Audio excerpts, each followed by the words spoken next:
واظن يمكن قريته زي ما انا قريت في الجرايد من امبارح يمكن عن الاسعار اللي رفعوها لاول دفعه. الاسعار ما بتترفعش مره واحده. رفع ايه؟ فكركوا بس. العيش الاسود ب50 كبيكه ب50 اترفع ل200. صبح الصبح لقاه ب200.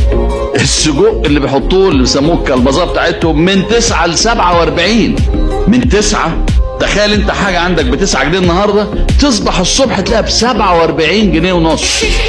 اللحمه ب4 روبل تصور انها ب4 جنيه تصبح تلاقيها ب100 جنيه.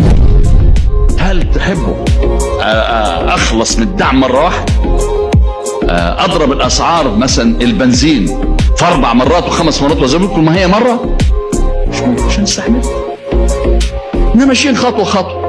شر لا بد منه، وانا قلتها في خطابي في اول مايو ما بضحكش على حد.